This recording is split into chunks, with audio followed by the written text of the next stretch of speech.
Bonsoir. Vous allez bien en ce début d'année? Je commence par vous dire une belle année 2024 pour chacun d'entre vous. Hein, on aura l'occasion de se le redire après.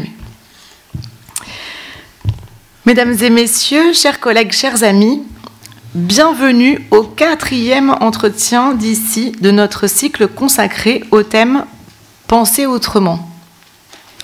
Après avoir abordé les féminismes avec Michel Perrault, la question de l'autre sous le prisme de la philosophie puis celle des limites dans l'éducation par un psychologue en décembre dernier, place aujourd'hui à une notion au carrefour de la philosophie, de l'actualité et de l'histoire, le travail. Alors pour la DRH que je suis, ce soir, le travail, je vais écouter avec attention. Avec vous, Pascal Chabot, nous allons évoquer cette question et plus particulièrement le nouveau regard que la société a sur le travail. Moyen de subsistance qui conditionnait l'intégralité de l'existence autrefois, le travail constitue également un outil de socialisation et d'inscription dans la société. Au fil des années, les différentes réformes ont contribué à répartir différemment le temps du quotidien, comme le signifie d'ailleurs l'acronyme RTT, réduction du temps de travail. En augmentant le temps alloué aux loisirs et aux congés, les changements institutionnels ont contribué à transformer progressivement le regard sur le travail et en lien avec lui la valeur qui lui est donnée. En contribuant à la modification en profondeur des modes de travail, la crise sanitaire a prolongé ces changements, ce qui nous amène aujourd'hui à nous interroger sur le rapport que la société entretient désormais avec cette notion. Pascal Chabot, nous sommes ravis de vous accueillir ce soir. Vous venez de Belgique. Pour vous présenter en quelques mots, vous êtes philosophe et vous enseignez à l'Institut des hautes études des communications sociales à Bruxelles. Vos recherches sont centrées sur la philosophie contemporaine avec la question centrale « Comment vivre dignement dans une époque excessive et fabuleuse ?» Vos concepts clés sont entre autres le burn-out, les délais d'hypertemps, autant d'éléments que vous allez peut-être déployer en lien avec la question qui nous rassemble. Avant de vous donner la parole, je vous rappelle que la conférence avec Étienne Klein sur Galilée aura lieu le jeudi 29 février prochain, ici même. Réservez dès demain votre place. Pascal Chabot, à vous la parole. Il me reste à vous souhaiter à toutes et à tous une très bonne soirée. Et je n'oublie pas de vous saluer également de la part de Monsieur le maire qui pense bien à nous ce soir.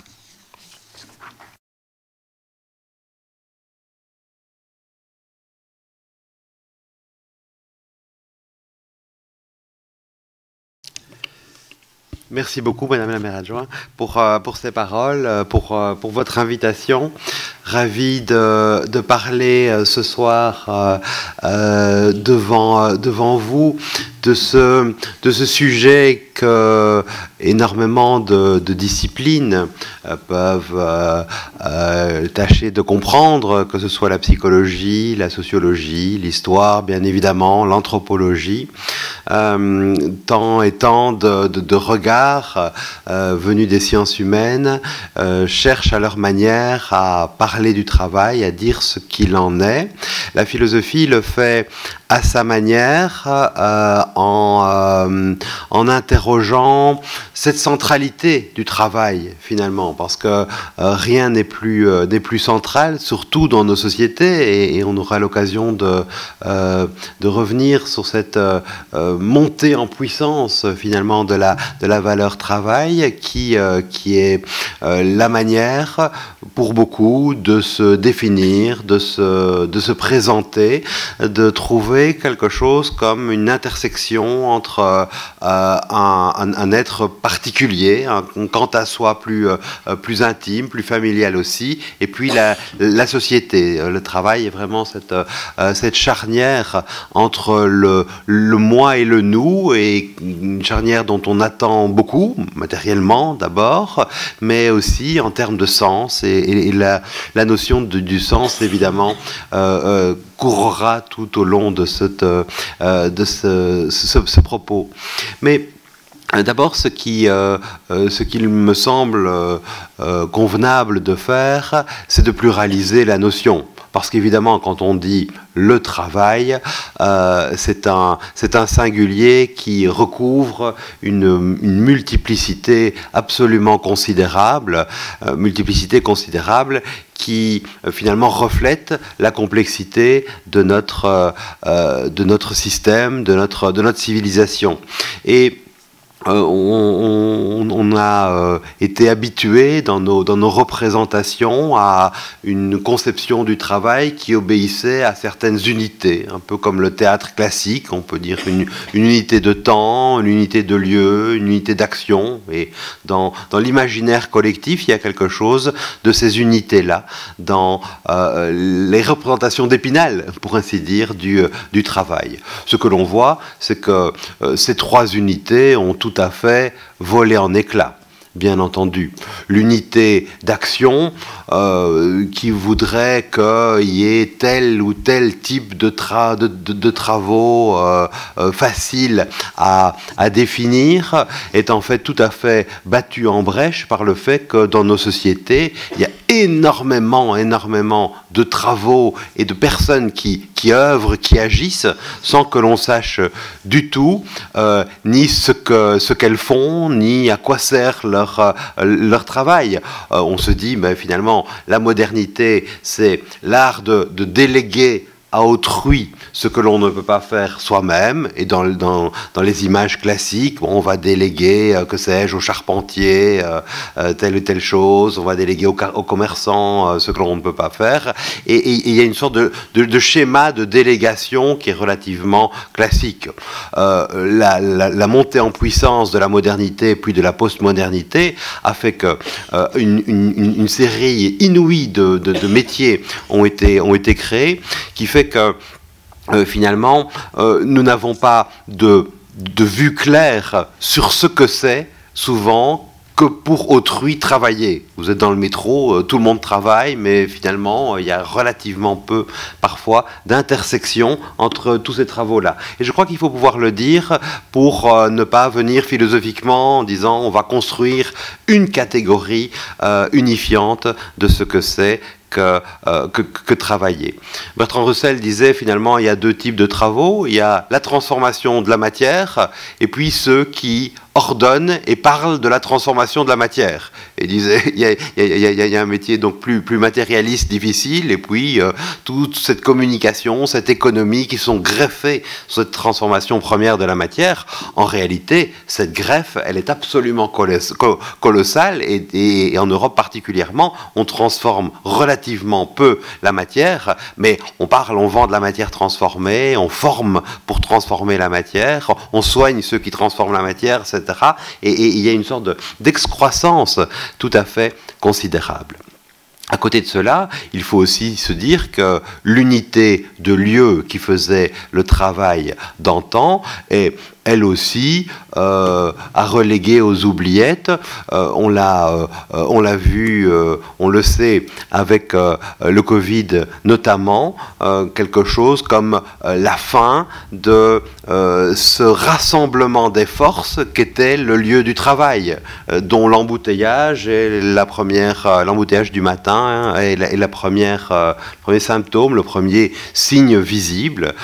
Cette pandémie nous a montré que pour toute une série de travaux, on pouvait travailler à distance, on pouvait télétravailler, créant d'ailleurs une sorte de frontière dans nos sociétés qui reste dans nos imaginaires entre le travail qui peut s'exercer derrière un écran, finalement, et le travail qui ne peut pas s'exercer derrière un écran.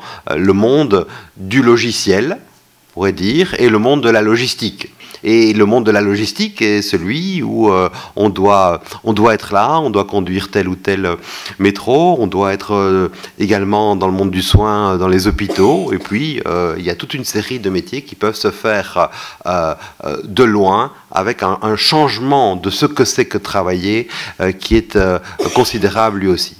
Et puis, dans le sillage de cette rupture avec l'unité d'espace, il y a évidemment la rupture avec l'unité de temps. Il n'y a plus cette synchronisation du monde du travail qui voulait finalement que dans le même lieu, les personnes pensent ensemble, agissent ensemble, réfléchissent ensemble au même moment. Un éclatement, donc. Un éclatement qui est un éclatement qui rend extrêmement difficile, sinon impossible, de conceptualiser de façon assez claire et unifiante ce qu'il en est du travail. Ce n'est pas pour autant que des questions ne traversent pas toute la société, et notamment la question du sens. Évidemment, la question du sens du travail, elle est sur toutes les lèvres, elle est sur tous les forums, elle est posée notamment par les jeunes générations de façon extrêmement aiguë, et on voit des trentenaires, des personnes de 40 ans, parfois de 50 ans, etc., qui disent finalement ce travail est correct, il est bien payé, il assure une certaine stabilité, il s'y passe des choses, mais il n'a plus suffisamment de sens pour moi, et donc je quitte. Ce qui est tout à fait interpellant et qui veut dire que la catégorie du sens est convoquée et les réflexions qui sont faites sur le sens du travail sont plus importantes que ce qu'il assure, que son évidence. Menant à certains risques existentiels aussi, certaines transitions, et puis certains véritables optimismes.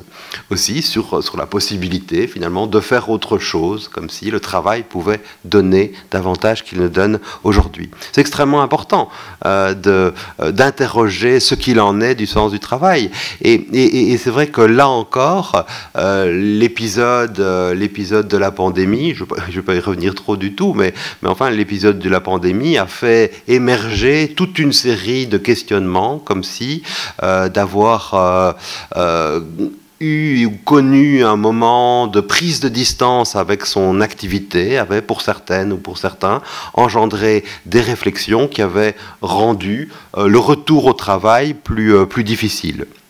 Bon, soyons de bon compte, ce n'est pas si anormal que cela. Pour prendre une analogie, si on permettait ou disait, ou avec cette fonction que tous les couples de France puissent prendre 1 an et demi ou 2 ans de distanciation, il n'est pas certain que 100% des couples se reformeraient. Sans doute que pour le travail aussi, il y a eu des réflexions, des autres façons de réfléchir. Et à côté de cela, soulignons aussi qu'on est dans une société où les attentes par rapport au travail ont changé.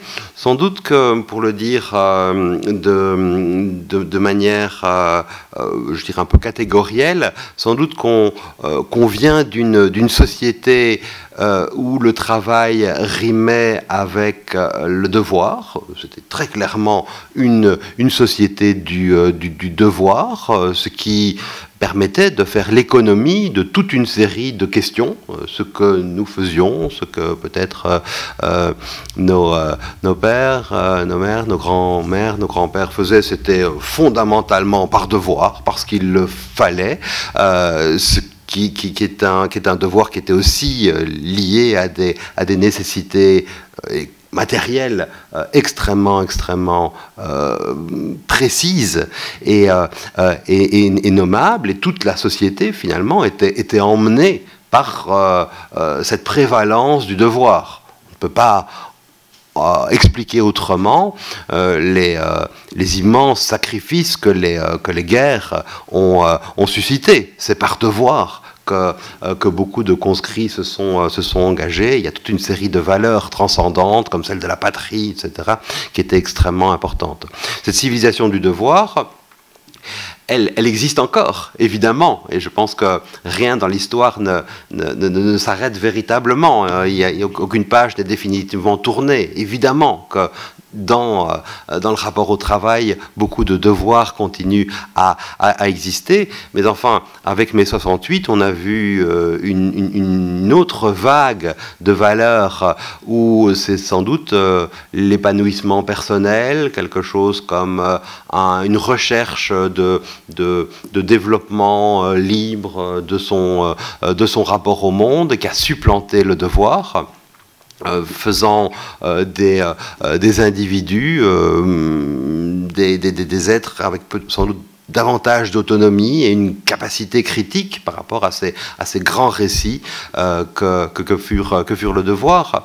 Et ce que l'on voit aujourd'hui, c'est que cette civilisation de l'épanouissement personnel commence à marquer certaines limites. Elle commence un petit peu à s'essouffler parce que cette possibilité individualiste de profiter de la vie, finalement, d'en jouir librement, avec tout ce que cela a parfois de rapport, de calcul avec le reste de la société, induit aussi une rupture avec le nous de la société et induit aussi un certain égoïsme parfois matérialiste. Et on est notamment avec la crise écologique dans une prise de conscience que l'épanouissement personnel se paye parfois de toute une série de conséquences nocives pour la société.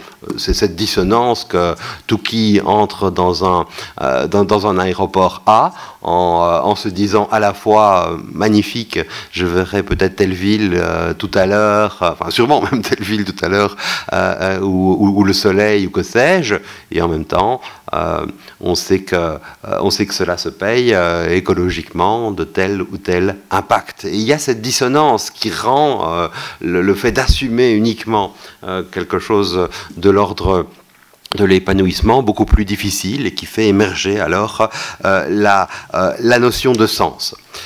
Ce qui veut dire que dans cette recherche d'un sens du travail, on doit réinventer nos modèles, on doit finalement retrouver des philosophies du travail plus justes et plus en adéquation avec nos réalités. Et c'est pour ça que la philosophie et toutes les sciences humaines sont des disciplines si passionnantes, enfin toujours, mais aujourd'hui aussi. Je trouve que la tentative de cartographier une évolution si rapide de nos sociétés est une tentative extrêmement stimulante et on voit que les choses bougent tellement vite que des nouveaux mots doivent être utilisés.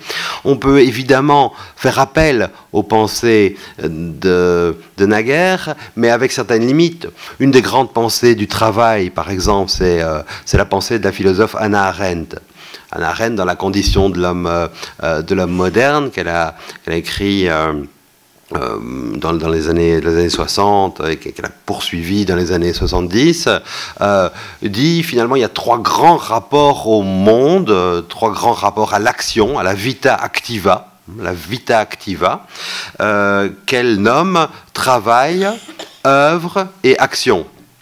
Et le travail, l'animal laborans, comme elle le nomme en se servant du latin, l'animal laborans, c'est l'humain qui fait face aux nécessités de l'existence, à ce qui est véritablement nécessaire dans le rapport au monde, c'est-à-dire la subsistance et l'entretien du monde.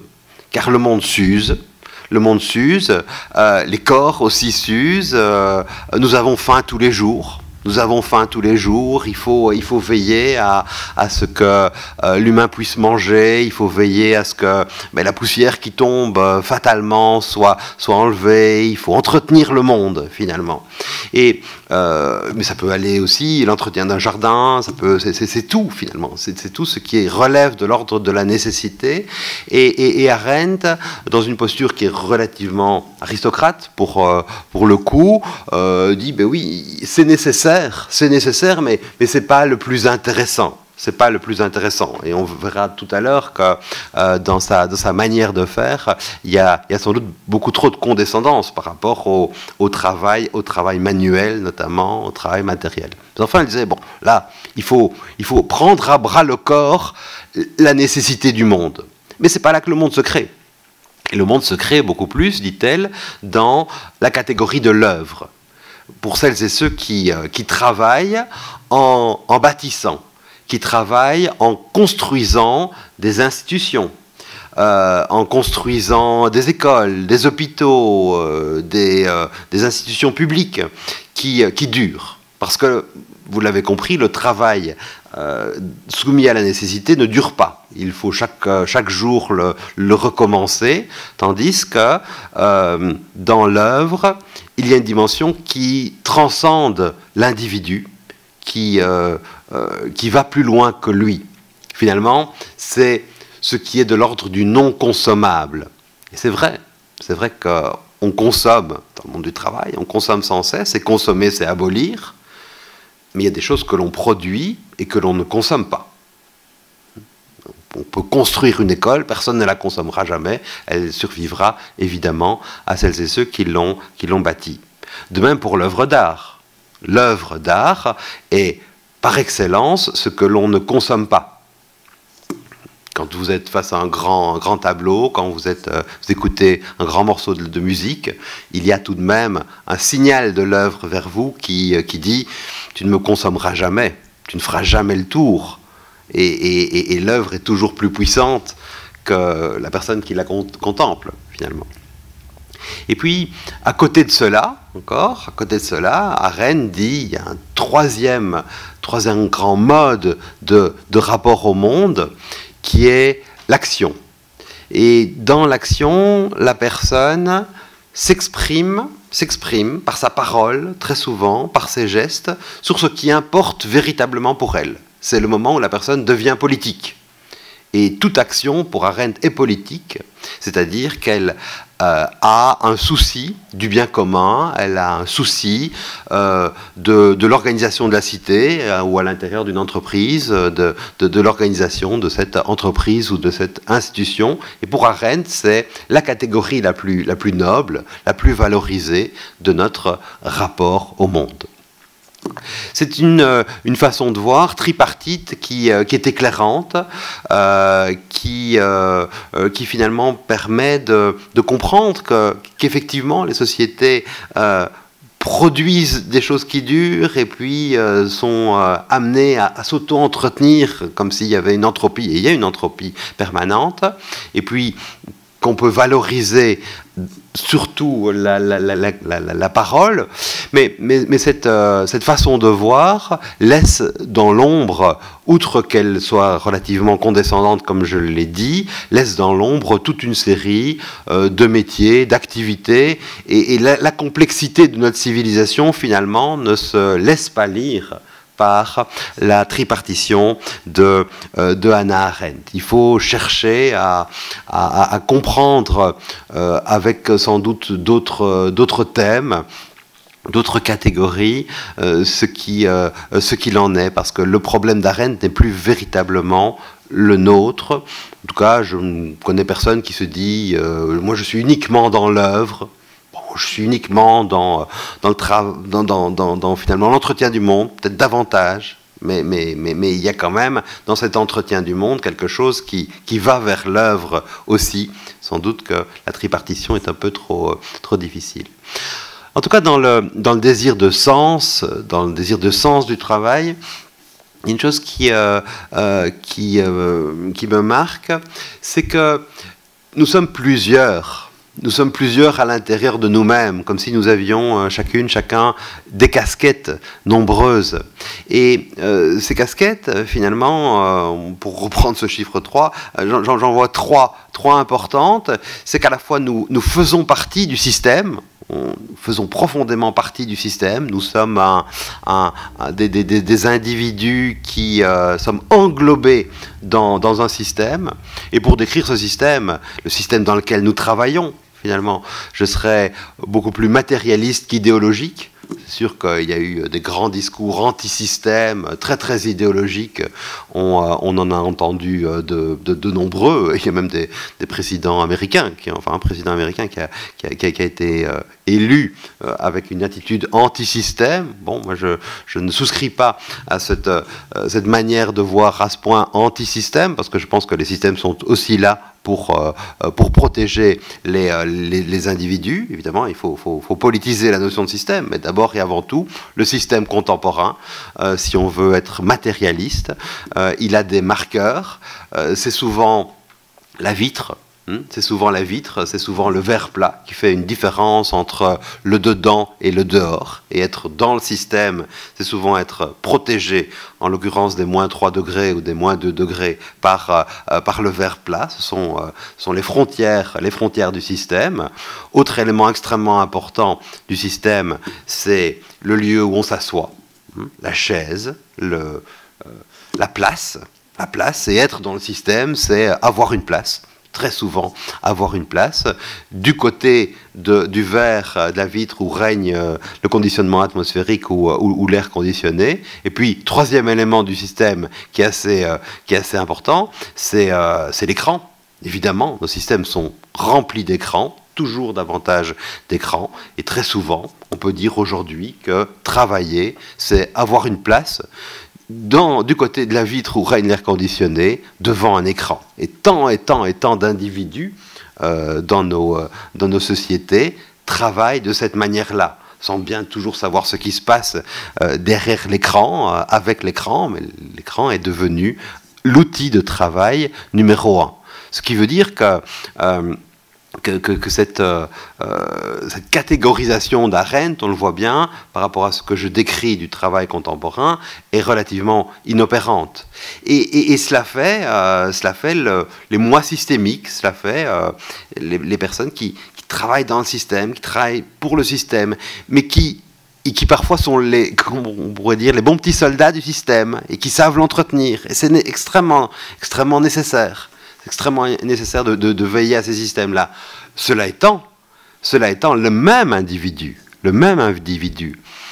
quand il réfléchit, c'est bien aussi que ces systèmes sont déstabilisés, parfois fragilisés, parfois même détruits par ce que l'on peut appeler des ultra-forces, par des puissances que les simples citoyens et que même la plupart des États seuls ne parviennent pas du tout à canaliser, à endiguer. Ce sont les ultra-forces du contemporain, c'est-à-dire les très très grandes dynamiques qui modifient le travail, qui modifient notre rapport au monde, qui modifient les pays, qui modifient les paysages. On pense à tous les GAFAM, les grandes industries du numérique, maintenant l'intelligence artificielle, les vagues de robotisation, la financiarisation, les grands rapports à l'énergie, les très grands lobbies de l'énergie, de l'agroalimentaire. Bon, il y a énormément d'ultra-forces qui traversent nos systèmes et qui les font muter, qui les fragilisent et qui parfois les renforcent également, mais le jeu qui réfléchit n'est pas uniquement l'individu qui œuvre dans le système, mais c'est l'individu qui est beaucoup plus politique et qui sait que avec ces ultra-forces-là, il n'y a pas de rapport de force possible. On est dans quelque chose comme l'anti-rapport. Et je pense que c'est tout à fait intéressant d'analyser la technologie comme finalement un nouveau type de destin. Un nouveau type de destin. Le destin, par excellence, c'est le destin de la nature. Il s'impose à l'humain, elle s'impose à l'humain. C'est toute la grandeur moderne et toute la grandeur de Descartes notamment, et puis de tous les modernes, de dire, nous humains, nous voulons tout de même que cette puissance de la nature ne soit pas nocive pour nous, soit le moins nocive pour nous, qu'on puisse tout de même en devenir, Descartes disait, maître et possesseur. Bon, ça a été beaucoup critiqué, mais ça voulait tout de même dire quelque chose, tempérer un petit peu les mauvais effets de la nécessité naturelle. Et la modernité a réussi cela en mettant en place toujours davantage de sciences, toujours davantage de techniques, qui aujourd'hui deviennent un nouveau type de destin et s'imposent à nous. s'imposent à nous et nous les subissons. Regardez aujourd'hui tous les débats sur l'intelligence artificielle, on se dit oula, oula, que va-t-on faire avec ça? Et c'est une ultra-force très clairement qui s'impose. Et donc l'être qui travaille, il cherche du sens en se disant évidemment je participe à un système qui me protège, qui pour ceux qui sont à l'intérieur de ce système peuvent souvent leur bénéficier, mais en même temps ils sont traversés par ces ultra-forces. Et puis il y a une troisième instance de la personne que l'on n'oublie pas, et qui toute la journée, quand on travaille, est aussi très importante. C'est ce qu'on pourrait appeler le soi. C'est ce qui nous importe véritablement, c'est le centre de nous, c'est ce qui est précieux, c'est le rapport à nos valeurs, le rapport aux êtres que nous aimons, le rapport au sens de notre vie, peut-être. C'est là que ça se joue. C'est là que ça se joue. Et pas besoin peut-être de faire une longue thérapie, ni de se livrer dans des très très longues écritures sur la connaissance de soi pour dire ce que c'est ce soi. Je ne pense pas que ce soit une entité descriptive. Nietzsche a un beau texte où il dit la connaissance de soi, bon, c'est important, très important, mais il faut voir comment on s'y prend, parce que si tu crois que pour te connaître, pour savoir qui est ce soi, c'est en descendant toujours plus loin en toi-même que tu vas arriver à une vérité première sur toi, tu te trompes, et puis tu risques de te blesser en descendant trop longtemps en toi-même. Nietzsche est un médecin de l'âme aussi, c'est un grand thérapeute qui a ses vigilances. Il dit non, si tu veux vraiment savoir qui tu es, fais plutôt la liste de tout ce que tu as aimé. Fais plutôt la liste de tout ce que tu as aimé, des moments, des êtres, de tes passions, finalement. Cela te décrira parfaitement. Et le soi, c'est ça. C'est finalement ce qui nous importe le plus. Et cette dimension-là, il ne faudrait pas du tout croire qu'on la laisse tout à fait de côté quand on va travailler. Elle est très présente, et quand on demande un sens au travail, c'est en cherchant à avoir quelque chose comme un alignement entre ces différentes dimensions. Je pense que cet alignement n'est pas facile, il est une quête, évidemment, mais il est quelque chose qui nous permet de sortir des trop grandes dissonances affectives, cognitives, c'est-à-dire des grands écarts que nos systèmes complexes nous imposent très souvent.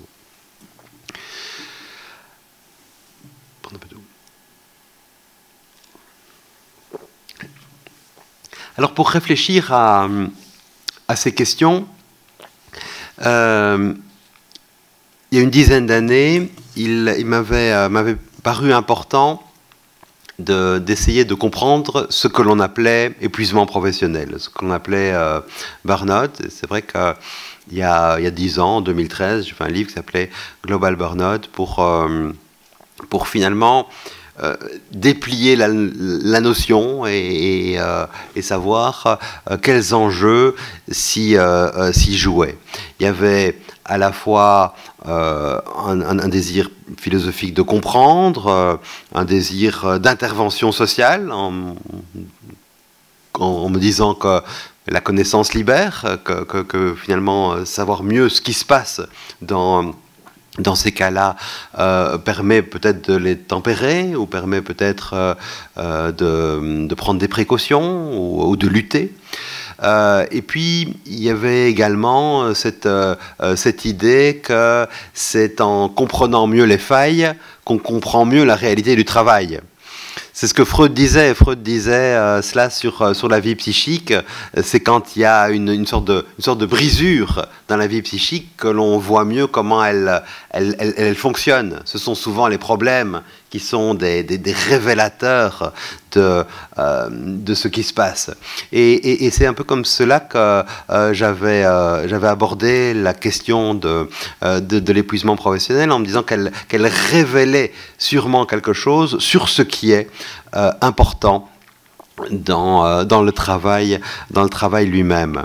Alors, bon, je ne vais pas vous refaire toute l'histoire, sinon de dire que c'est effectivement un mot qui a été forgé par un médecin dont il est intéressant de faire mémoire. C'est un psychiatre autrichien qui s'appelait Freudenberger, qui a quitté l'Autriche et l'Europe au milieu des années 30, quand il avait 10 ans. Ses parents l'ont mis sur un bateau pour fuir l'antisémitisme, très très clairement. Il a été travaillé, il a étudié d'abord aux États-Unis la médecine, la psychiatrie, il a fait une psychanalyse, et puis il s'est mis à travailler comme psychiatre à New York.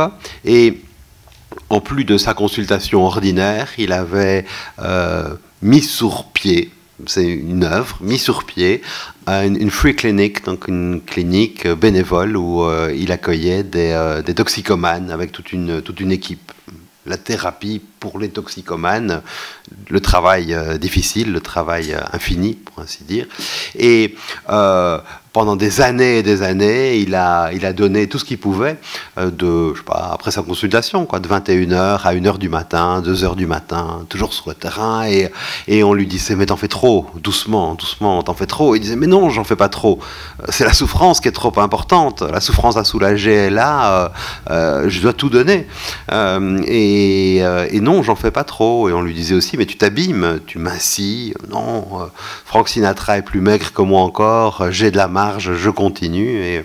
Et l'histoire raconte que, son histoire, sa biographie raconte que la veille d'un départ en vacances avec son épouse et ses enfants, qu'il ne devait pas beaucoup voir, il a été cloué au lit, incapable d'encore bouger, comme si son corps émettait le message de panne que sa conscience n'avait jamais pu émettre. Nos corps en savent parfois beaucoup plus long que nous-mêmes, et si nous réussissons souvent à dompter nos psychismes à force de conditionnement et de méthodes couées, il y a des moments où le corps on voit tous les signaux de cessation d'activité temporaire. Bon, et Freudenberger a été bien obligé d'accepter ces signaux, de se reposer longuement. Et en se reposant, lui qui avait été formé à la psychanalyse a pris l'habitude chaque matin de s'enregistrer sur ces anciennes bandes magnétiques que nous avons connues dans les années 70. Il prenait son magnétophone et dans une association libre, il parlait de ses états d'âme, il parlait aussi de son incompréhension. Parce qu'il était fatigué sans être vraiment déprimé, et la dépression que lui, le psychiatre, aurait pu convoquer ne lui parlait pas. Donc il y avait autre chose. Et en réécoutant ces enregistrements, quand il a été mieux, il a entendu que le mot qui lui revenait parfois pour qualifier, c'était le mot de toxicomane, précisément, qui disait « je suis cramé ». I'm burn out en anglais, je suis cramé. Il s'est dit, ben oui, c'est ça qui me décrit le mieux, et il a été alors porté sur la description de sa souffrance professionnelle dans ces termes-là. Et il n'y a pas tout de même beaucoup, dans la deuxième partie du XXe siècle, de naissance de nouvelles catégories psychiatriques psychiatriques, alors il y a beaucoup de discussions, mais qui ont eu un tel impact dans les sociétés, et qui traversent véritablement nos sociétés. Je suis tout à fait étonné par... je reste étonné par la multiplication continue de toute une série de ces cas. Dans le dernier rapport du commissariat du plan sur le sens et la reconnaissance du travail, qui est un rapport qui est sorti il y a 3 ou 4 mois, on cite le chiffre de 3,2 millions d'actifs en risque de burn-out. C'est ainsi que c'est formulé. Bon, alors, comment ces études sont-elles faites? C'est très très difficile. C'est un chiffre absolument colossal. Il y a beaucoup de déclaratifs derrière aussi. C'est pas facile du tout. Donc à prendre avec énormément de pincettes. Je cite juste ce nombre. comme un symptôme de plus que cette pathologie de l'épuisement est structurante dans notre rapport au travail. Alors pour comprendre ce qui se joue, je trouve qu'il est intéressant d'y voir le thème de l'adaptation. Dans la question du burn-out, il y a une sorte d'adaptation impossible. On s'adapte à un système, on s'adapte à des contraintes, des rythmes, etc. Ou parfois on s'adapte à des situations dans lesquelles il y a des conflits d'ordre ou des conflits de valeurs, des dissonances. Et finalement, cette adaptation qu'on cherche toujours, soit elle est impossible, soit elle ne débouche pas sur quelque chose qui est différent de l'adaptation. Je veux dire ceci, nous ne nous adaptons pas à un système pour y être adaptés. S'adapter n'est pas une fin en soi. Pour nous qui sommes, je vais prendre ceci, dans le système, c'est-à-dire du côté de la vitre où il y a un conditionnement atmosphérique, pour reprendre la métaphore de tout à l'heure. Quelqu'un qui aujourd'hui arrive d'un pays en guerre serait très très heureux d'avoir juste une chose à faire, c'est s'adapter au système. Mais pour les habitants du système, que bon nombre sont, nous nous adaptons toujours davantage, mais parce que nous avons une finalité différente qui est de se réaliser. L'adaptation doit déboucher sur une réalisation de soi qu'on peut aussi qualifier comme du sens, ou l'adaptation doit déboucher sur un lieu où on peut œuvrer comme on l'entend. Et dans ces catégories de burn-out, il y a vraiment quelque chose comme une réalisation de soi impossible.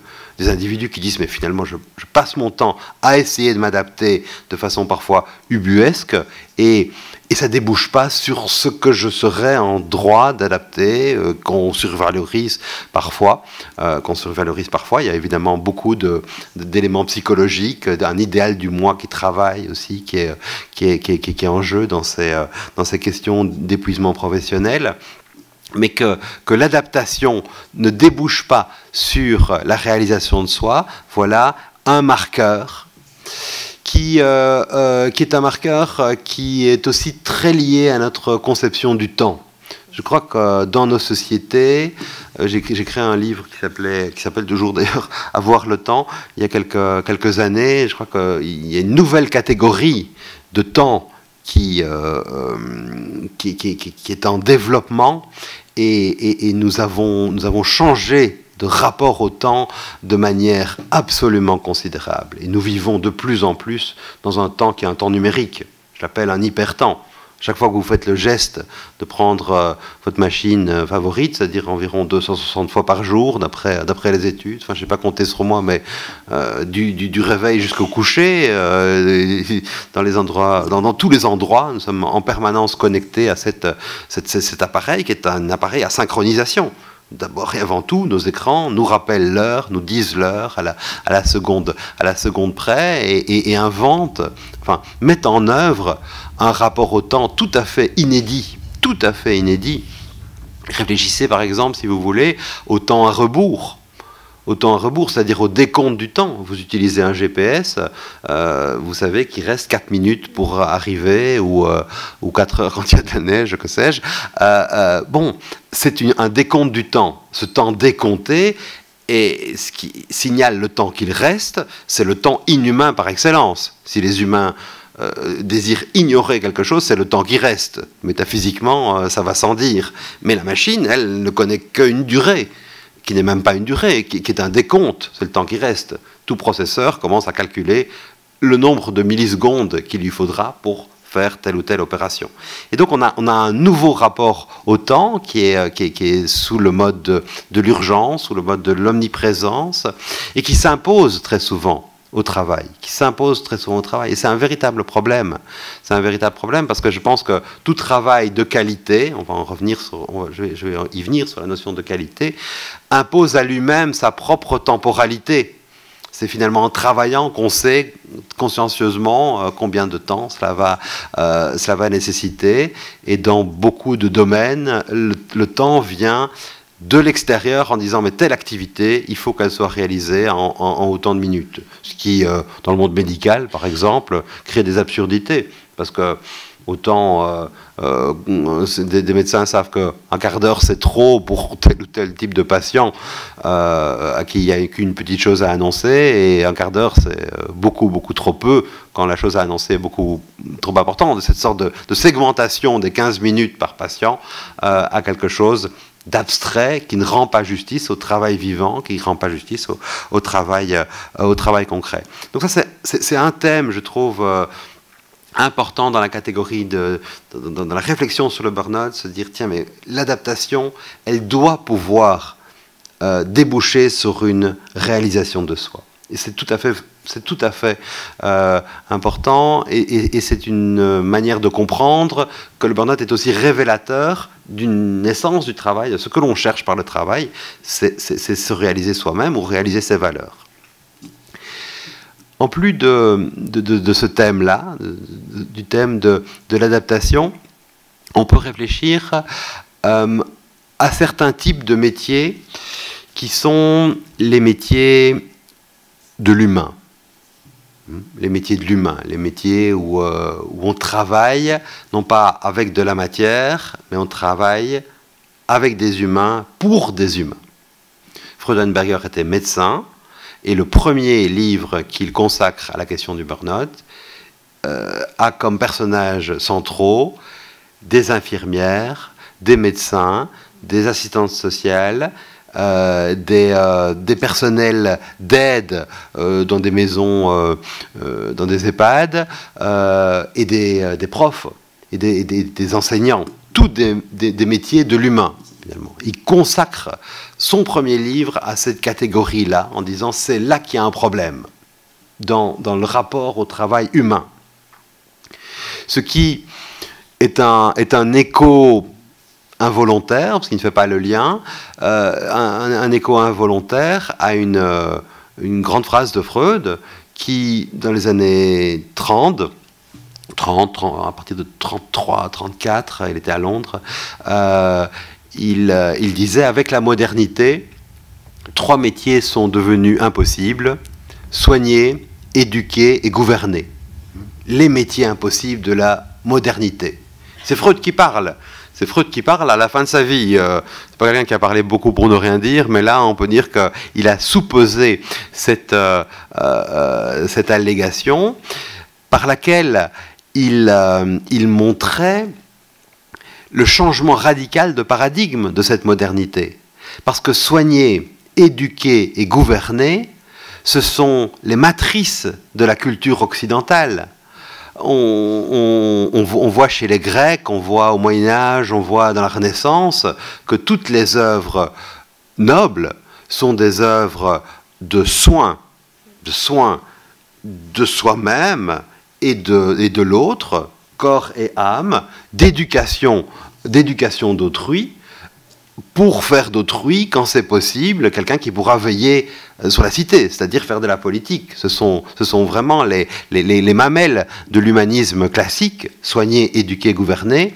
Et Freud dit ce sont les activités qui sont devenues impossibles avec la modernité. Et Freudenberger enchérit en disant effectivement, c'est là qu'il y a quelque chose qui coince aujourd'hui. Et sociologiquement, on peut pas donner tout à fait tort, parce qu'on voit que ces métiers-là, qui dans les villages, par exemple, dans les villes, l'enseignant, le médecin, étaient, ou le maire, que sais-je, étaient vraiment les métiers les plus importants. Il faut que je fasse attention, parce que si je comprends bien, le maire s'assied ici. Mais voilà, c'est bien ça. Non, tout à fait. Sont dans nos sociétés des rôles qui sont davantage contestés, ou qui dans l'opinion peuvent être davantage critiqués de manière ou d'une autre. Regardons la figure de l'enseignant, par exemple.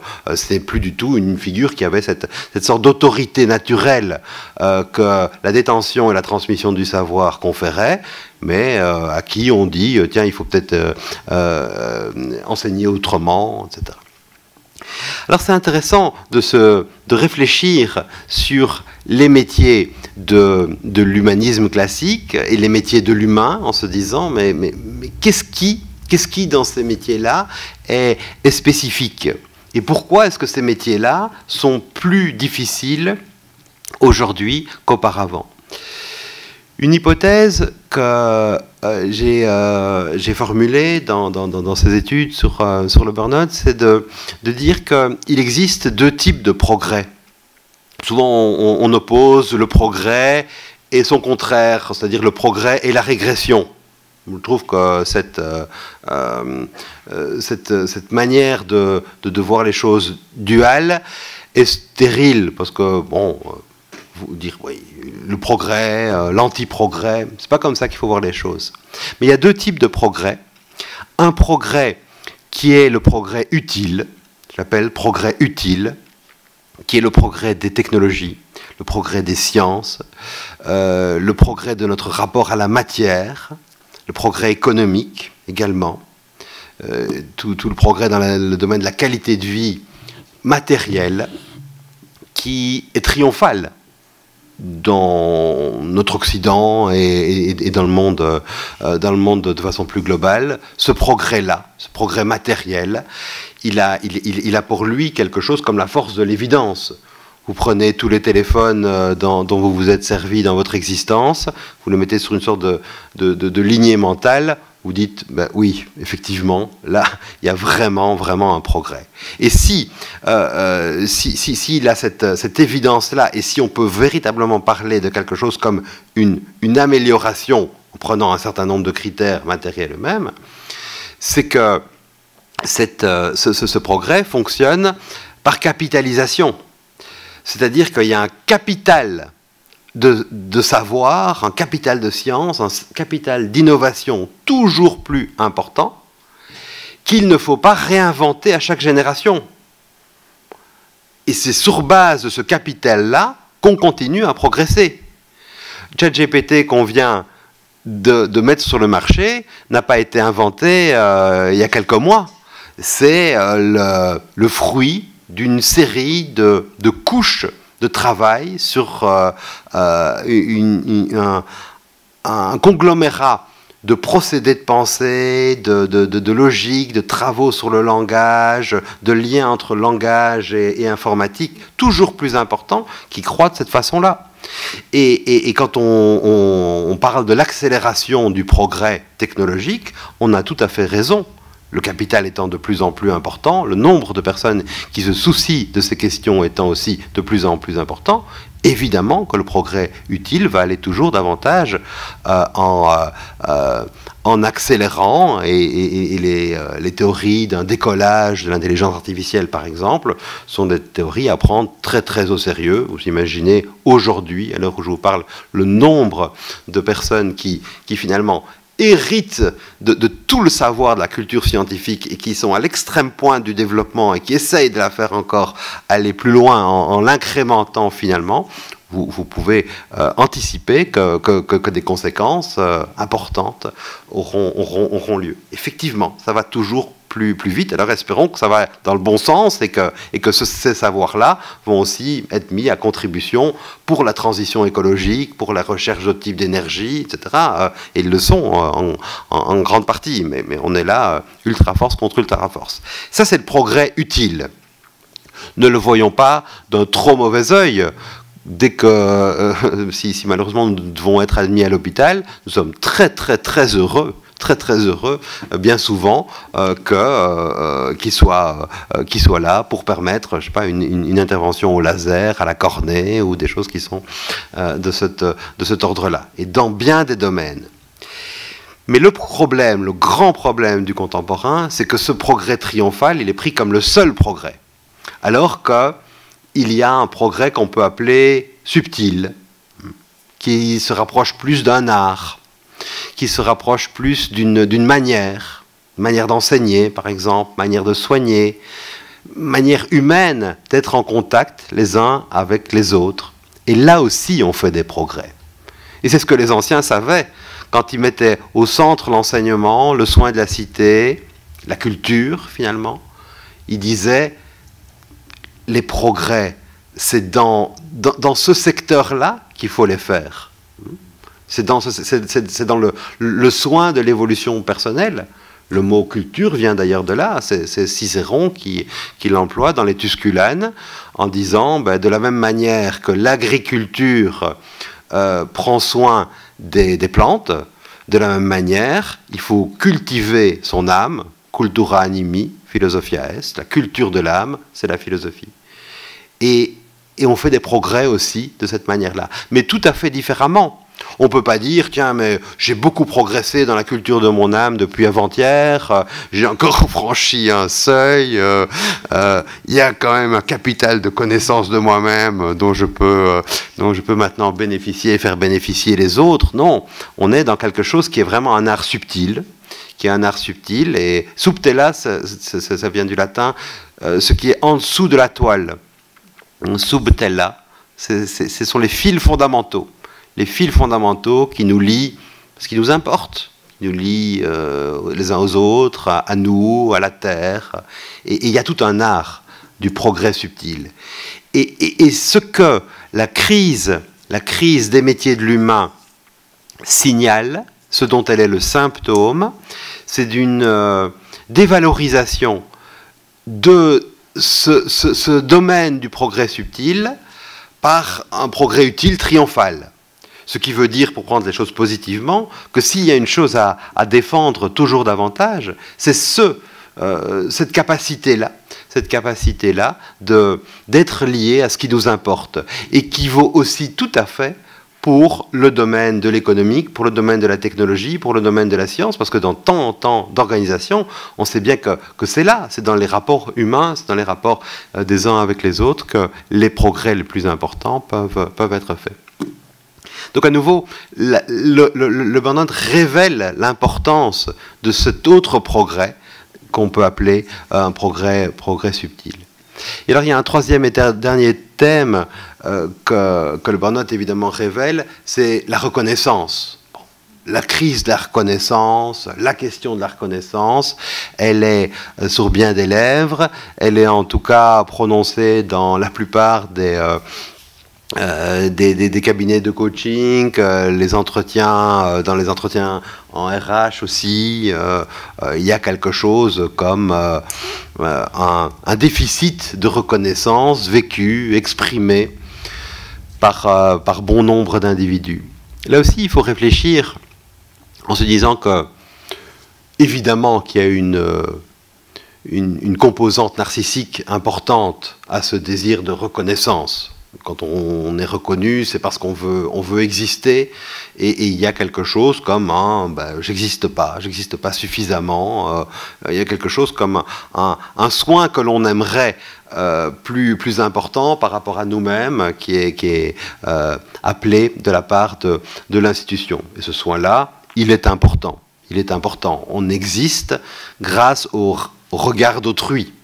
C'est Hegel qui le premier l'avait dit, et c'est lui qui forge en philosophie au début du 19e siècle en Allemagne, c'est lui qui forge une philosophie de la reconnaissance.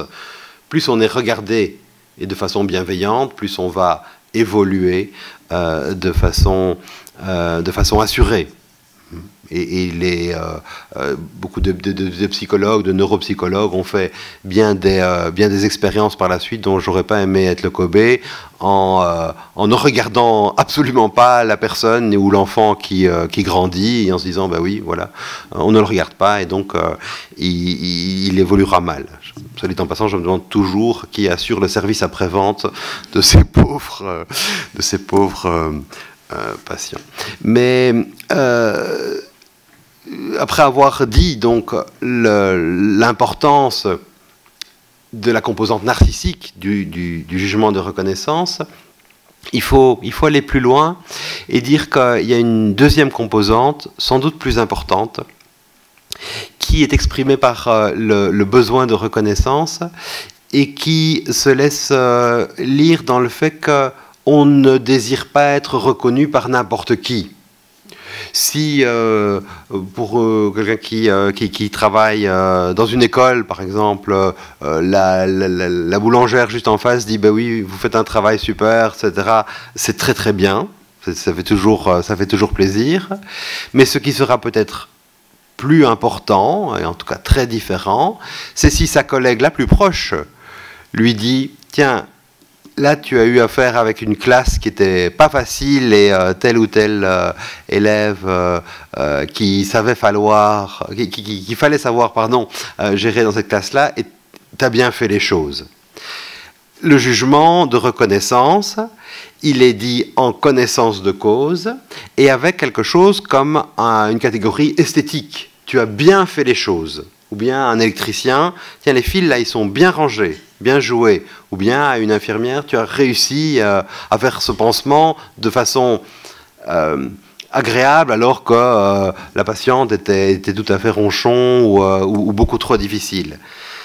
Dans ce jugement esthétique, il y a beaucoup d'esthétique dans le monde du travail. Dans ce jugement esthétique se dit quelque chose comme un partage de pratiques, un partage de valeurs, et finalement c'est du collectif qui s'y exprime. Et je pense que quand on dit « je ne me sens pas assez reconnu », ce que l'on veut souligner d'abord, c'est que l'on ne trouve pas sa place dans un collectif, ou que le collectif est défaillant, ou qu'il n'y a pas véritablement de nous, ou qu'il y a une compétitivité telle que la personne ne peut pas s'identifier à quelque chose comme un collectif, mais a l'impression que c'est une course, toute une série de rivaux et de rivales. Donc ce que l'on doit entendre dans la reconnaissance, c'est que la vérité du travail, c'est qu'on ne travaille pas seul. On travaille très rarement seul. Il y a des individus qui travaillent seuls, évidemment. Il y a des médecins qui travaillent seuls, il y a des intellectuels qui travaillent seuls, etc. Enfin, très souvent, on travaille dans un collectif et veiller à ce que des jugements, notamment des jugements de reconnaissance, puissent circuler dans ce collectif est extrêmement, extrêmement important parce qu'on voit que leur absence peut être tout à fait négative et mal vécue. Alors pour bientôt conclure ce parcours sur le travail, j'aimerais faire appel à une dernière catégorie extrêmement importante, qui est la catégorie de qualité. Quand on cherche un sens au travail, je pense qu'on réfléchit aussi à ce qu'est la qualité de notre travail. Ce que c'est finalement la qualité de notre apport. Parce que jusqu'à présent, on a beaucoup parlé du travail dans ses aspects peut-être un peu plus subjectifs, dans son ressenti, ses aspects peut-être plus psychologiques. Mais enfin, en travaillant, on a une action vis-à-vis du monde. On transforme le monde, ou on a une action vis-à-vis d'autrui. Et cette action peut être une action de qualité, qui va alors induire chez nous quelque chose comme un contentement, parfois une fierté, ou alors, quand elle n'est pas possible, va induire une tristesse, le fait de n'être pas parvenu à un travail de qualité. Je pense que cette notion de qualité du travail, elle est extrêmement, extrêmement importante, et elle nourrit les individus. Elle nourrit les individus, vouloir faire quelque chose de qualité. La notion, évidemment, de qualité, elle est très, très polémique. Elle est au centre de toute une série de recherches, de directions parfois qui font de la démarche qualité quelque chose qui est tout à fait central. Et quand on parle de démarche qualité, parfois, il y a bien des individus qui soit s'enfouissent, soit se disent tiens, mais quel est le nouveau plan dont la démarche qualité est le nom. Bon. Alors, c'est une notion passionnante, c'est vraiment une notion pour la philosophie. Il y a 4-5 ans, j'avais écrit un livre qui s'appelle « Le traité des libres qualités ». Vraiment, j'ai passé presque 2 ans à essayer de déplier la notion. C'est ça la philosophie, hein, ce non-qualité est là, et puis on ouvre l'enveloppe et on tire les fils. On tire les fils en se disant que nous sommes dans une société où la qualité est extrêmement importante et le contrôle de la qualité est omniprésent. Le contrôle de la qualité est omniprésent et c'est une très bonne chose. L'eau qui est ici, l'eau que vous buvez au robinet, elle a subi toute une série de contrôles de qualité, de même que quand vous prenez un train, un avion ou que sais-je, vous êtes assez content de voir l'autocollant ISO. Enfin, peut-être vous n'y faites pas attention, mais c'est le contrôle de qualité. Idem pour un ascenseur, idem pour les freins d'une voiture, idem pour tant et tant de choses. Et le contrôle qualité, qui est une mentalité technique, mais qui essaye de minimiser la part de risque que tel ou tel comportement ou tel produit peut avoir. Ce contrôle de qualité est vraiment la contrepartie d'un monde artificiel. Nous avons artificialisé le monde, nous humains, toujours plus. Nous vivons dans des environnements presque uniquement artificiels. Je ne sais pas si vous y réfléchissez souvent, mais ici, maintenant, il n'y a qu'un élément naturel, c'est nos corps. Et toutes les bactéries qui sont dedans, etc. Il y a une faune incroyable. Mais à part ça, tout le reste, c'est du transformé. C'est de l'artificiel. Nous avons artificialisé le monde et nous vivons dans des bulles que je décrivais tout à l'heure avec les vitres, les sièges, etc. La contrepartie de ce monde artificiel, c'est qu'il doit être contrôlé. Il doit être contrôlé toujours davantage, et nous sommes extrêmement forts pour contrôler le monde. C'est ça, la qualité. Et à côté de cela, il y a le contraire de la qualité.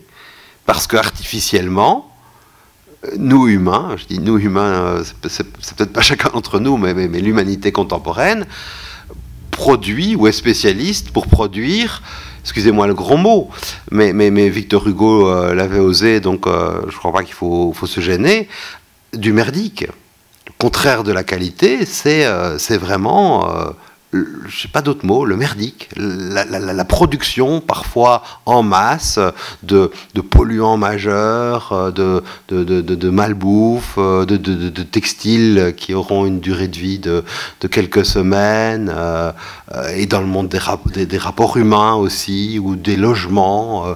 Le merdique existe. Et parfois, il génère des profits tout à fait considérables. On peut se dire, si il vous arrive d'acheter, je sais pas moi, un tournevis, vous n'avez pas votre tournevis favori, et vous devez, pour vous dépanner, acheter un tournevis à 1,50 € ou à 2 € avec une sorte de pointe métallique tout à fait friable à la première vis. Il y en a, tout à fait friable à la première vis. Vous vous dites, attendez, là j'ai acheté 1,50 €, quelque chose qui a été fait, il y a eu du métal, il y a eu du plastique, il y a des gens qui ont pensé cet objet qui est merdique et qui ne servira jamais, qui est une aberration écologique, qui est une aberration technologique, qui est une aberration par rapport à ce que c'est qu'un outil. C'est une aberration de tous les points de vue, sauf qu'il aura généré un profit. Parce que sinon, il serait sûrement pas fait. Donc il faut penser l'enrichissement grâce au merdique, et c'est quelque chose qui est évidemment un sujet, je trouve un sujet de préoccupation de toute une série d'instances qui légifèrent. Et si des instances qui légifèrent essayent justement de faire du ISO, de normer toujours davantage, c'est aussi pour faire diminuer, j'espère, cette production de merdique avec tous ces impacts écologiques. Et donc nous vivons dans un monde de qualité contrôlée, très clairement.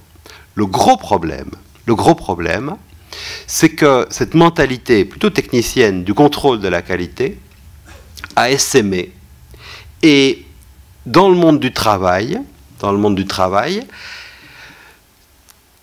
génère parfois des descriptions extrêmement normatives de ce que c'est que la qualité de tel enseignement ou de tel acte médical. Il y a des cas où c'est tout à fait nécessaire, et il y a des cas où c'est bien pensé. Mais il y a des cas aussi où c'est un corset très redoutable qui ne fait plus confiance à l'humain. Et c'est ça le gros problème. C'est qu'on a tellement décrit la tâche, parce qu'il faut savoir décrire une tâche pour la normer, Et soit dit en passant, cette description très précise des tâches sert à la robotisation des métiers, parce que quand on a très très bien décrit tout ce qu'il faut faire, ben, on a un bon cahier de charge pour un robot. Mais ça c'est une parenthèse, mais ça va avec. Ça veut dire que le monde des qualités contrôlées est un monde où il y a de la remplaçabilité. Mais quand on surjoue les qualités contrôlées, c'est l'humain. C'est l'humain qui empathie, c'est l'humain à qui on ne fait pas tout à fait confiance, et on a des cahiers de charge alors en disant ben oui, je sais pas, pour telle infirmière, j'avais lu pour faire une piqûre, tout ce qu'il faut, tous les 22 étapes pour faire correctement une piqûre. Donc voilà, il y a beaucoup d'infirmières qui disent tiens, mais je ne savais pas que je faisais tout ça, mais finalement ben, je le fais, évidemment je le fais, et on peut me faire confiance, je sais le faire. Et alors il faut être juste, parce que oui, il faut faire confiance, mais il y a un moment où il faut quand même aussi pouvoir tout à fait dire c'est fait correctement, c'est fait dans les règles de l'art ou pas. Mais quand le monde des qualités contrôlées prend tout à fait le dessus, ce sont les qualités libres, les qualités humaines qui font défaut. Et à nouveau, on en revient à la question du sens du travail. Et dans ce sens du travail, on entend l'individu qui dit « mais vous pouvez me faire confiance. Vous pouvez me faire confiance. Un travail de qualité, je sais ce que c'est. Je sais ce que c'est. » Cette notion est extrêmement importante, parce qu'à travers la notion de qualité, c'est finalement la manière dont l'individu va transformer le monde, ou son petit précaré de monde, qui est en jeu. Et il y a là quelque chose qui est de l'ordre d'un honneur. Le travail bien fait, c'est parfois un point d'honneur. Évidemment, je mets un point d'honneur à faire correctement mon travail, comme un écrivain met un point d'honneur à, je sais pas, à ne pas laisser défaut d'orthographe n'importe comment dans un texte, ou comme... voilà, chacun a sa façon de comprendre ce qui importe.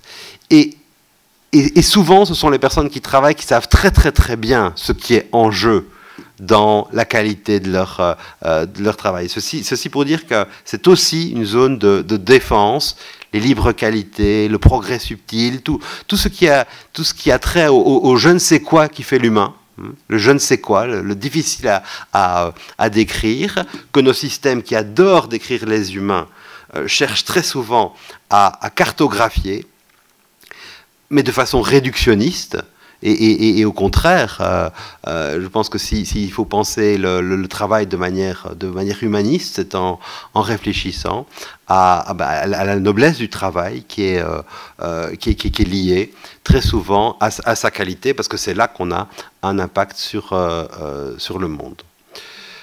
Voilà, quelques pistes de réflexion. Bon, c'est un parcours dans le travail, il y en aurait eu 100 possibles, mais je suis tout à fait disponible pour échanger de manière ou d'une autre avec vous. Merci en tout cas de votre attention. Merci beaucoup.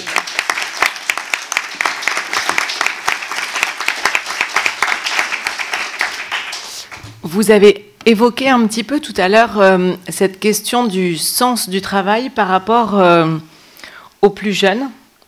Je ne sais plus comment vous l'avez dit, si vous avez parlé de génération ou des plus jeunes. J'ai entendu, vous avez cité Victor Hugo tout à l'heure, j'ai entendu à la radio aujourd'hui quelqu'un qui citait Victor Hugo et qui disait « 40 ans, c'est la vieillesse de la jeunesse, et à partir de 50 ans, c'est la jeunesse de la vieillesse. » Je vous laisse. Alors, comme moi, je vais avoir plutôt 50 ans cette année, moi, je pense plutôt à ceux qui ont 20 et 30. Mais bon, peut-être en référentiel. Hein, je ne sais pas, vous avez peut-être un autre référentiel que moi. C'est intéressant la manière de voir les plus jeunes, je ne vais pas donner d'âge, et la manière dont ils abordent un certain nombre de sujets par rapport au travail. Et on peut le voir en entretien de recrutement, déjà avant qu'ils soient dans l'entreprise, et puis une fois qu'ils sont dans cette organisation, qu'elle soit publique ou privée.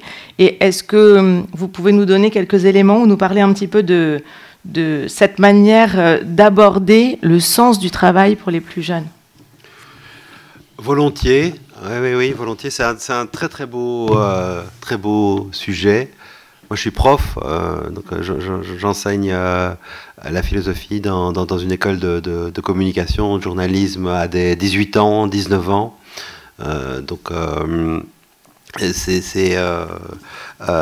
Ce sont mes interlocuteurs et je suis quand même frappé par la maturité, globalement, généralement, par la grande maturité, la connaissance aussi de beaucoup de sujets, la capacité de faire 3-4 choses en même temps. Parfois, on ronchonne, on dit bon, les jeunes, etc. Ils sont tout le temps sur leurs écrans. Tout ça.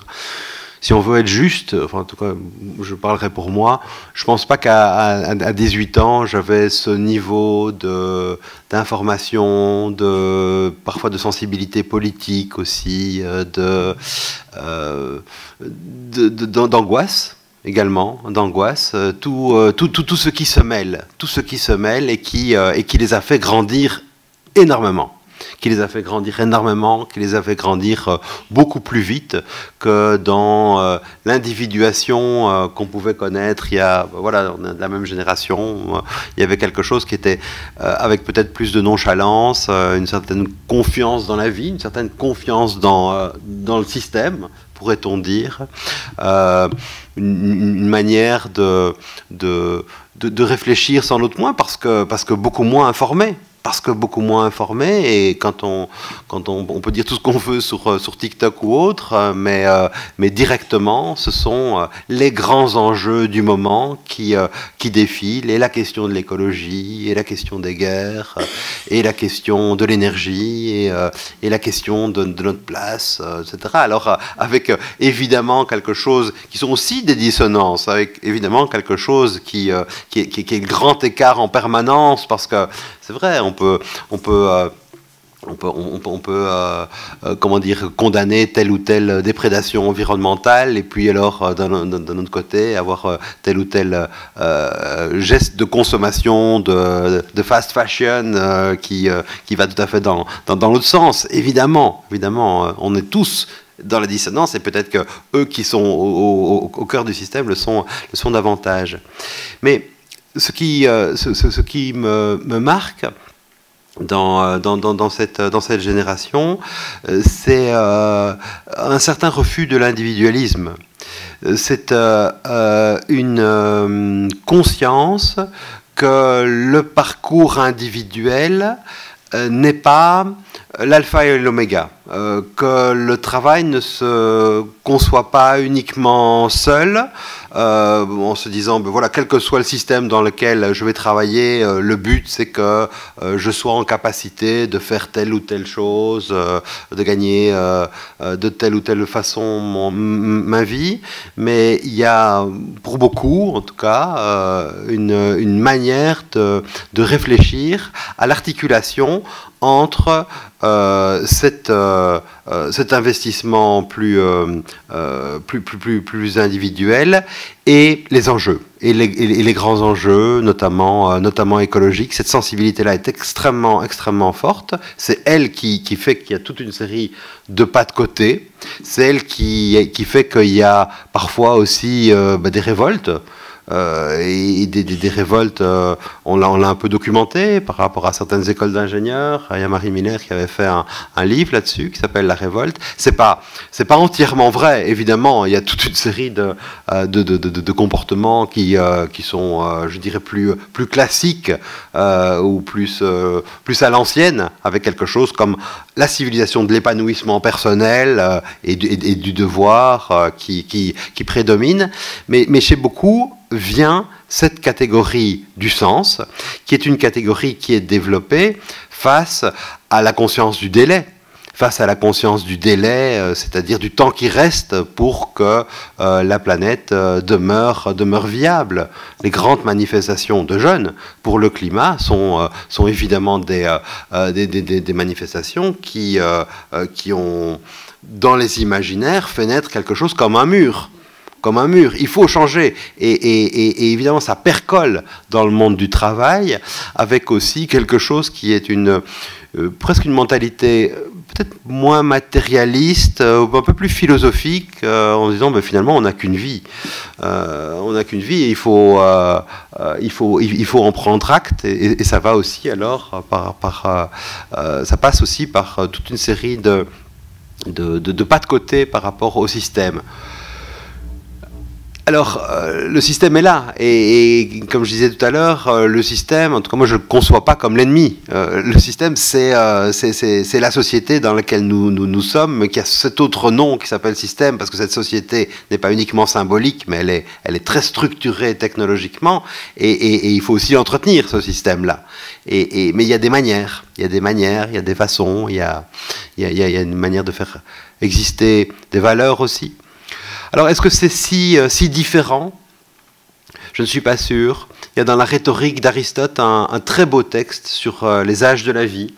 Un texte c'est en 3 parties, sur les jeunes, les gens qui sont en pleine maturité, et puis les personnes plus âgées, et il catégorise ces trois manières de penser, avec la jeunesse qui est prompte à s'enflammer, mais le feu retombe plus vite, pour qui l'honneur, la probité sont très importantes, qui défendra des valeurs, et qui osera quelque chose comme l'audace. Et puis, Aristote a une très belle manière de voir cela. Et bon, ce sont chaque fois des ambassadeurs d'avenir. C'est Hannah Arendt qui disait, je trouve cette formule très belle, elle disait « Le monde s'use ».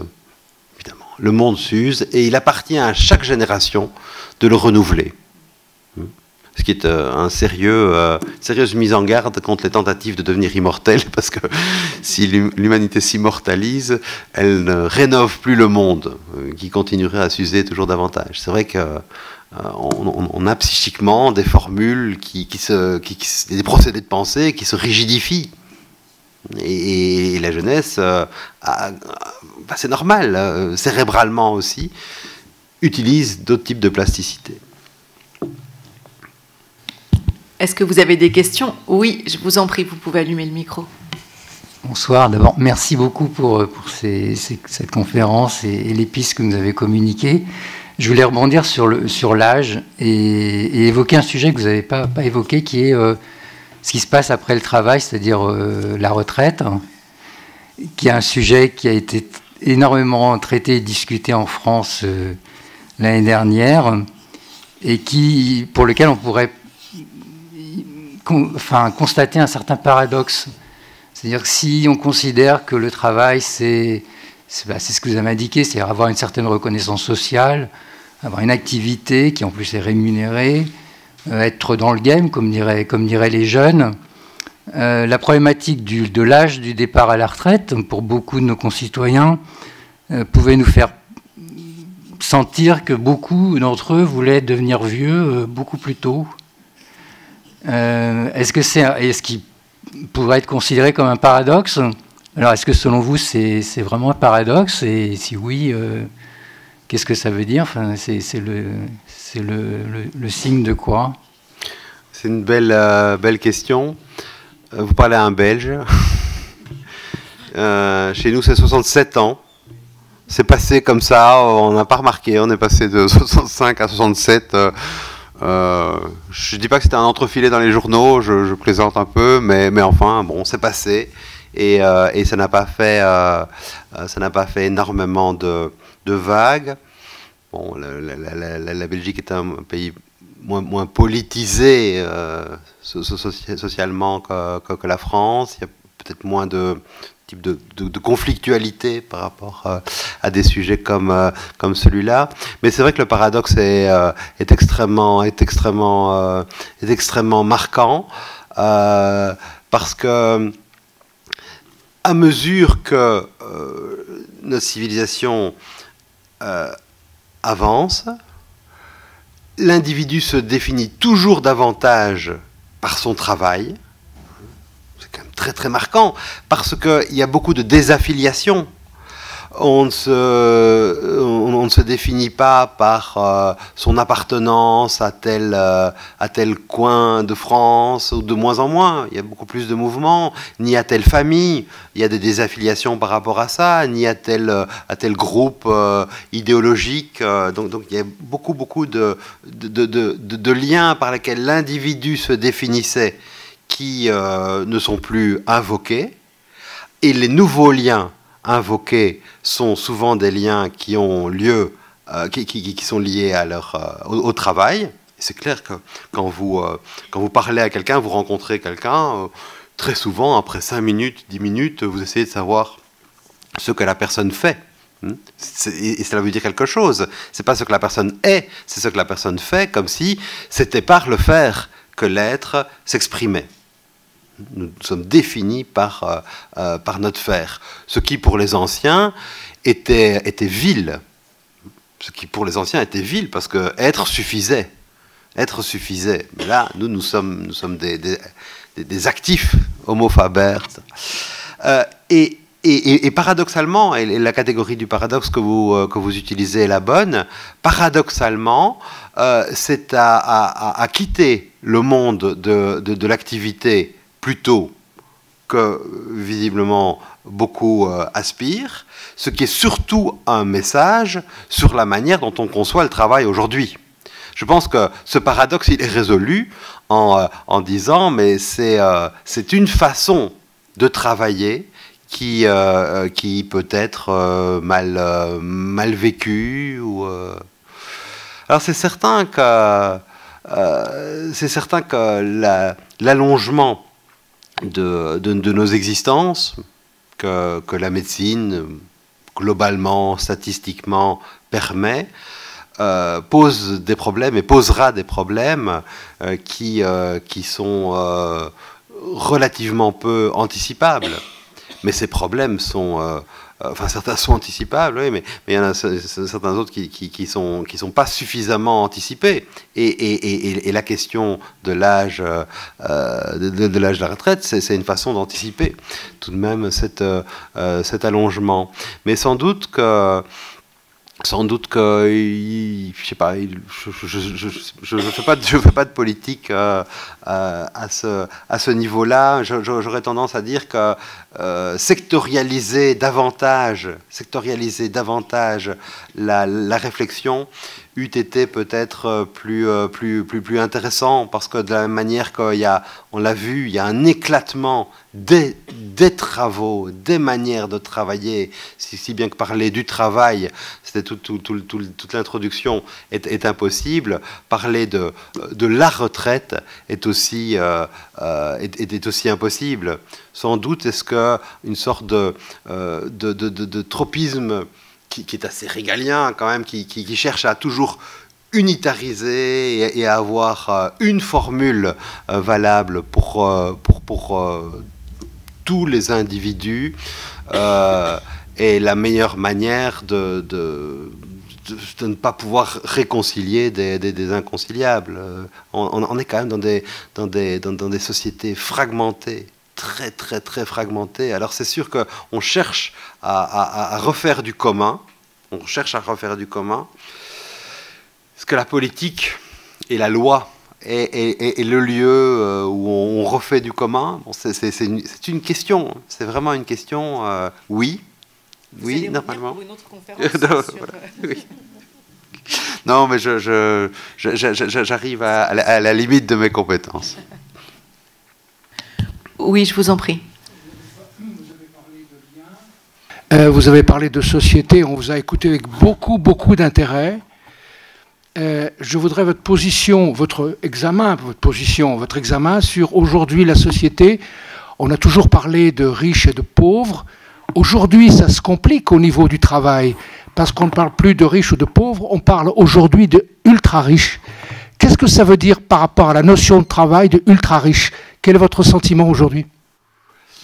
Cette notion de ultra-riche est clairement liée à ce que j'appelais tout à l'heure le monde des ultra-forces. Le monde des ultra-forces, c'est-à-dire l'émergence avec la mondialisation, d'une échelle d'action sur le monde qui surpasse même l'échelle étatique. Et dans le sillage de ces ultra-forces-là, se développent évidemment des types de fortunes. On en a beaucoup parlé par rapport aux GAFAM, qui sont absolument hallucinantes. Absolument hallucinantes. Et vous avez bien raison de dire qu'on n'est plus du tout dans le clivage riche-pauvre, on est dans quelque chose qui est de l'ordre du décollage absolument majeur, et qui parfois est en plus lié pour certains cas, à de la production de merdique. Disons-le, je veux dire, on parlait des énergies. C'est sûr qu'il y a sur cette planète des rentes hallucinantes qui sont des rentes simplement générées par les hydrocarbures. Bon. Alors, la meilleure chose que l'on peut faire, c'est avoir toujours en vue la manière de réinjecter, c'est de l'argent, de réinjecter ces capitaux, ces immenses capitaux, dans la production, dans le changement de production. Dans la transition énergétique, par exemple, c'est certain que penser la transition énergétique en se disant tiens, mais il faut une réinjection beaucoup plus importante de toute une série de très grands profits liés aux hydrocarbures, par exemple, dans la transition énergétique. C'est plutôt comme cela que je le verrais, sur le mode de la réinjection, sur le mode de la philanthropie aussi. Mais le phénomène est mondial. Le phénomène est mondial, et je pense que en Europe, nous sommes relativement, comment dire, peu fournis en super grande fortune, comme la Chine en connaît, comme les États-Unis en connaissent, comme toute une série de lieux où les écarts sont beaucoup plus importants. C'est vrai que cette notion d'ultra-force est très importante, et on ne sait pas comment faire. On n'a plus de rapport de force. Même le Parlement européen, parfois, cherche à savoir, mais comment faire le bras de fer avec Facebook, on l'avait vu lors des précédentes élections, avec Google, bientôt avec l'intelligence artificielle. On est dans une situation politique d'anti-rapport. Or, la politique, c'est le rapport de force. Mais cet anti-rapport échappe.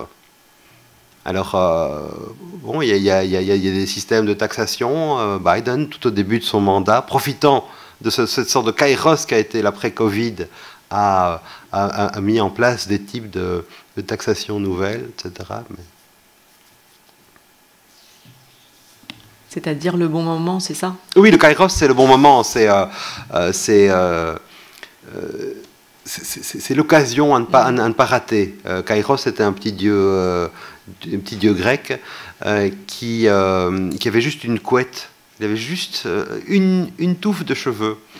Et donc, si vous vouliez l'attraper, vous deviez l'attraper là. Parce que si vous ne l'attrapiez pas, de toute façon, il ne repassait pas. C'est comme... Il y a une occasion de dire quelque chose à quelqu'un. Si vous n'avez pas osé à ce moment-là, te latte. Oui, je vous en prie, monsieur.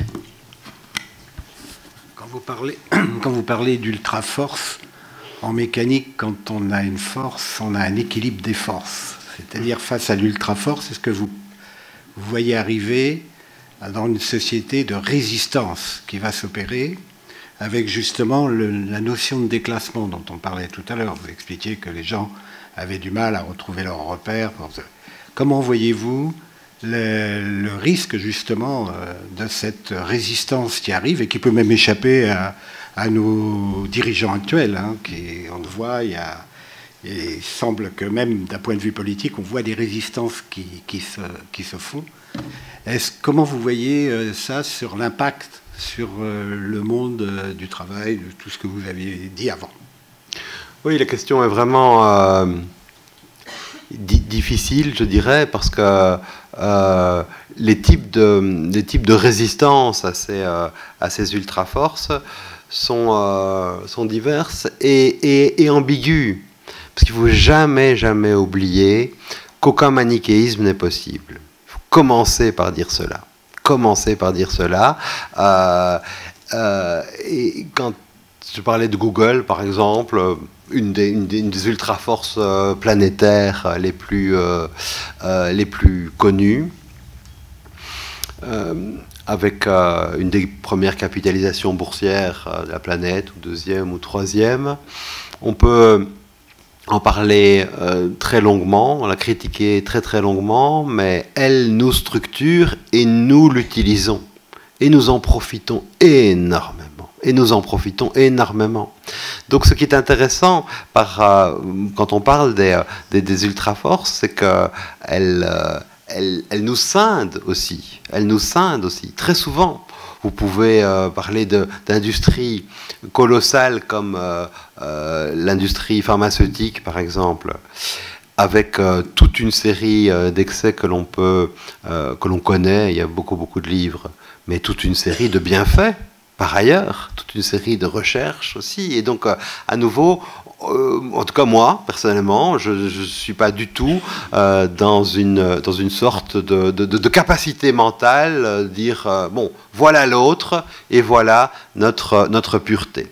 Au contraire, on est nous-mêmes traversés par ces ultra-forces qui constituent notre société et sur lesquelles nous sommes les premiers à aller quand ça ne fonctionne pas. L'humain est très complexe et parfois de mauvaise foi et de très mauvaise foi. Donc, je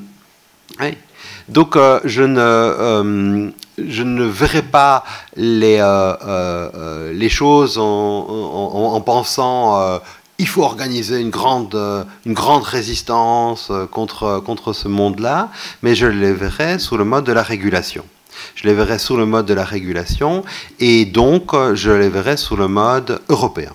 C'est-à-dire que à l'échelle nationale, par rapport à ce que sont les échelles de ces ultra-forces, les choses sont très difficiles à mettre en place, mais nous bénéficions d'une Europe qui, jusqu'à preuve de contraire, est un des endroits où la qualité de vie est la mieux assurée sur cette planète aujourd'hui. Et c'est à ce niveau-là, très souvent, que des régulations peuvent être mises en place.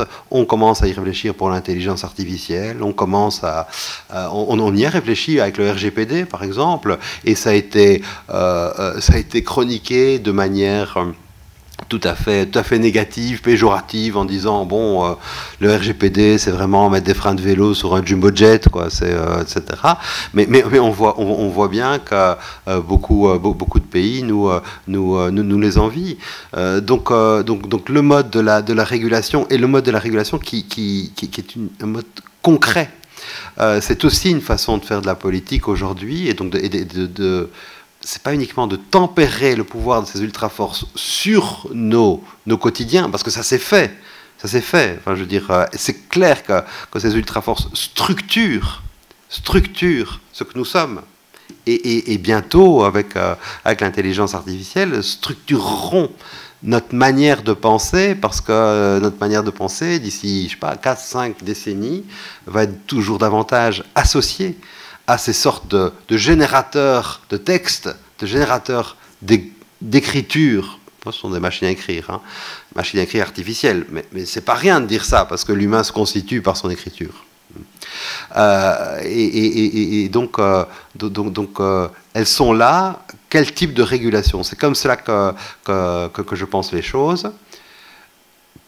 Mais c'est vrai qu'émerge dans le paysage européen aussi toute une série de résistance, alors, qui sont des résistances beaucoup plus nettes, beaucoup plus marquées, avec quelque chose comme un appel à la notion du peuple, etc. On le voit, l'extrême droite est pour ainsi dire partout. Il y a vraiment des puissances d'extrême qui sont pas claires du tout par rapport à notre rapport ambigu au progrès. C'est ça qui est derrière tout ça. Vraiment, s'il y a une notion qui m'intéresse philosophiquement, c'est le progrès. C'est une toute belle notion philosophique. Et nous ne croyons plus au progrès des modernes.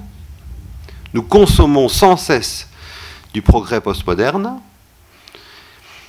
Et nous n'avons plus le logiciel idéologique pour évaluer ce progrès-là.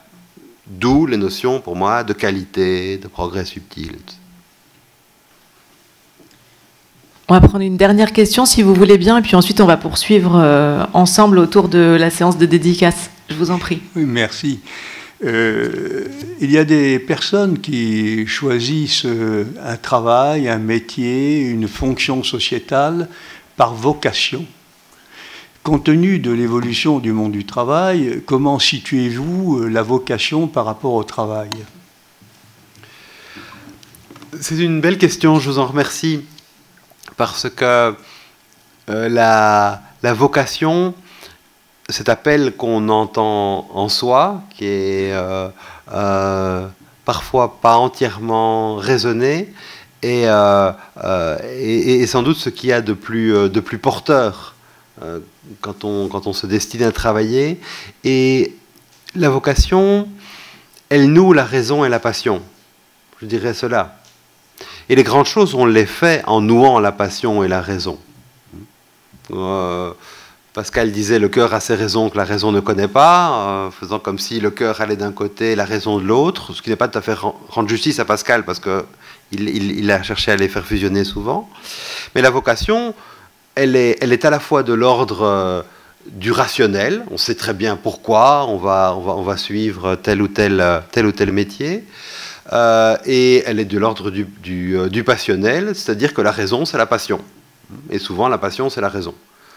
Notez bien que toutes les grandes choses qui peuvent nous arriver dans l'existence sont des mariages de passion et de raison, des alliances de passion et de raison.